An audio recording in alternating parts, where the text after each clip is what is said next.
आपसे एक आग्रह करूंगा, क्या करते हैं हम अपनी जिंदगी? मर जाता है आदमी तो महान हो जाता है, जीते जी तो शैतानी कहता है। मैंने ऐसे भी किस्से देखे हैं कि मरने के पहले आदमी कहता है भगवान इसे कब उठाएगा, जल्दी उठा इस पापी को इस दुनिया से। ध्यान रखना, मरने के पहले ये विचार है। मर गया तो क्या कहते हैं, बड़ा नेक इंसान था, दुनिया से चला गया, भगवान इसकी आत्मा को शांति दे। जीते जी तो मरने की दुआ मांग रहे थे, मर गया तो अब कह रहे भगवान इसकी आत्मा को शांति प्रदान कर दे। विचार करना है आपको, सोचना है, क्या जिंदगी है।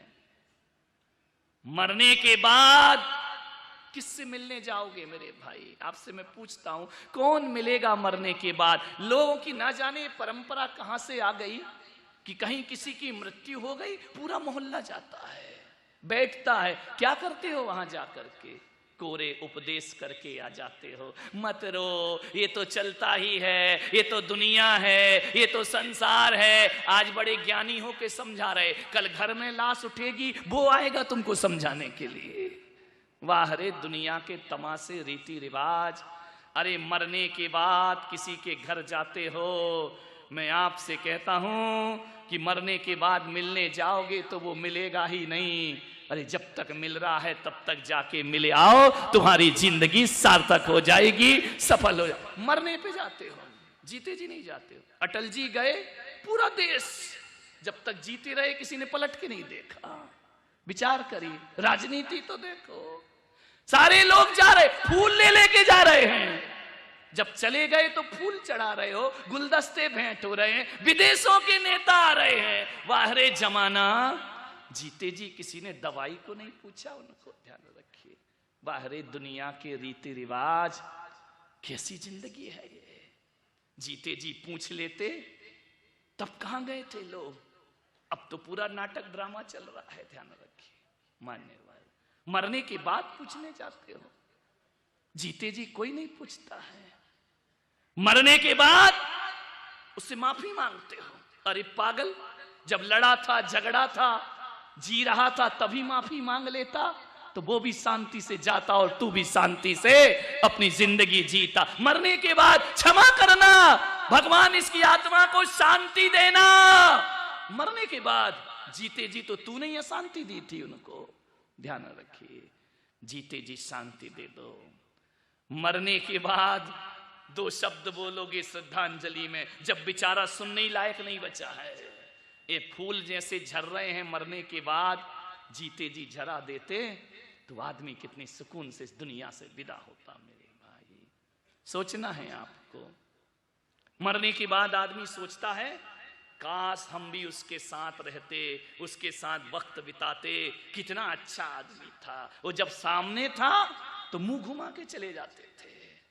समझ नहीं आती दुनिया की रस्में, रीति रिवाज, कुछ पल्ले नहीं पड़ता है मेरे तो। अरे इंतजार मत करो किसी के मरने का, जीते जी पूछो। जीते जी बाप के लिए एक शर्ट नहीं लाते हो, एक पैंट का कपड़ा नहीं लाते हो, मरने के बाद कफन लेने जाते हो नया बिल्कुल कोरा। अरे जीते जी ले आता दो कपड़े तो बेचारा शांति से तो रहता। अरे मरने के बाद श्राद्ध और तर्पण करते हो, जीते जी उसकी थाली में दो रोटियां प्यार से रखते ना, इन तर्पण की कोई आवश्यकता नहीं पड़ती। मरने के बाद फूल चढ़ाने वालों, उसकी फोटो पे माला डलती है, जीते जी तो सूल चुभाते रहे। क्या जिंदगी है ये हमारी, मानने इस दुनिया में, भारत में क्या पूरी दुनिया में। जहां तक मैं सोचता हूं ये पूरी दुनिया मुर्दों की पुजारी हो गई है मेरे भाई।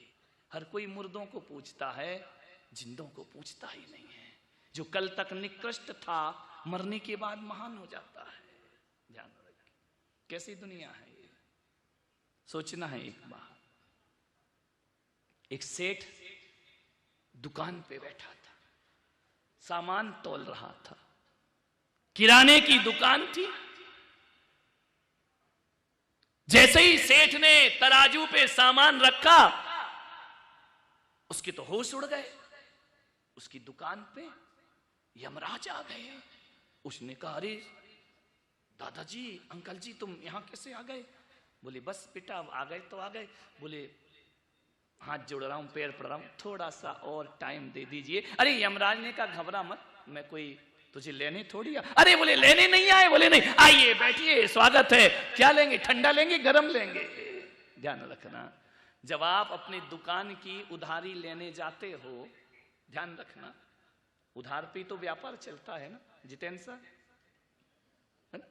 जब लेने जाते हो किसी कस्टमर के यहाँ कि मेरी उधारी का पैसा दे दे, यदि वो चाय पिलाए, दूध पिलाए, ठंडा मीठा गरम पूछे, तो समझ लेना कि आज यही हाथ लगेगा, रुपया तो मिलने वाले है नहीं। बाकी जिसको देना है वो झटपट देता और आगे बढ़ाता है। जैसे ही उस सेठ ने सुना कि यमराज लेने नहीं आए, आइए स्वागत है, आइए बैठिए। यमराज ने कहा देख, मैं तुझे लेने नहीं आया हूं, तो फिर क्यों आए मेरी दुकान पे अचानक आधम के तुम? मेरे 4 कस्टमर भग गए तुमको देख करके, कष्ट से ही मर गए वो तो आधे। तो बोले आए क्यों तुम अचानक? अभी तो मेरी बोहनी बट्टा भी नहीं हुआ, अब भी दुकान खोली है मैंने। यमराज ने कहा तू घबरा मत यार, मैं आ गया। बोले क्यों आ गया? बोले देख भाई, इस दुनिया में मेरा कोई मित्र नहीं, यमराज से दोस्ती कौन करेगा? कोई दोस्त नहीं है, मैं अलग थलग पड़ गया हूं, अकेला जीवन जीता हूं, कोई मेरे से हाथ मिलाने को तैयार नहीं है, कोई मेरे पास बैठने को तैयार नहीं है। यार मेरा भी मन करता है कि मेरे भी कोई दोस्त हो, फ्रेंड सर्किल हो, हम भी फेसबुक चलाएं, हमारा भी तो मन करता है, हम भी व्हाट्सएप पे आ जाएं। कौन बोला इंस्टाग्राम पे आ जाओ? ध्यान रखिए, बोले हमारी भी इच्छा होती है, हम अकेले कब तक जिएंगे इस धरती पर। तो सेठ ने कहा मामला क्या है? बोले मैं तुझे लेने नहीं आया हूं, मैं तुझसे दोस्ती करने आया हूं। दोस्ती करने? अब सेठ भी बड़ा होशियार था, बोले दोस्ती करे और घाटा लगा। बोले क्या मतलब? बोले देखो यमराज भाई, दोस्ती तो बोले तू करेगा या नहीं? अब सेठ कह भी नहीं सकता कि नहीं करूं, नहीं बोला और गला पकड़ा कि चल। अब मौत की दोस्ती, जी का जंजाल। हाँ बोले तो मरे, ना बोले तो मरे। उसने कहा ये तो बड़ा गड़बड़ हो गया, यमराज कह रहे दोस्ती, हाथ मिला। अरे बोले हाथ नहीं, दूर से हाथ मात नहीं मिलाऊंगा। हाथ पकड़ा और ले गए तो? अरे बोले तू चिंता मत कर यार, मैं तुझे नहीं ले जाऊंगा, पक्का नहीं ले जाऊंगा। तो बोले कि सेठ फिर एक काम करो, दोस्ती पक्की समझें। हम ना भी बोलते नहीं बन रहा। उसने बड़ी दबी आवाज में कहा आरजू खुदा से करो, बंदे से नहीं। ध्यान रखना। सेठ ने कहा यमराज भाई दोस्ती तो कर लूंगा, फायदा क्या होगा? आजकल दोस्ती भी फायदे पे होती मेरे भाई, नुकसान फायदा देखा जाता है दोस्तियों में। माँ बाप के पास दौलत है तो बच्चा बुढ़ापे में पूछता है, और दौलत ना हो तो बच्चे भी इज्जत करने को तैयार नहीं रहा करते हैं। ध्यान रखिए। उसने कहा मुझे फायदा क्या होगा? तो यमराज ने कहा फायदा क्या यार, दोस्ती तो निस्वार्थ होती है।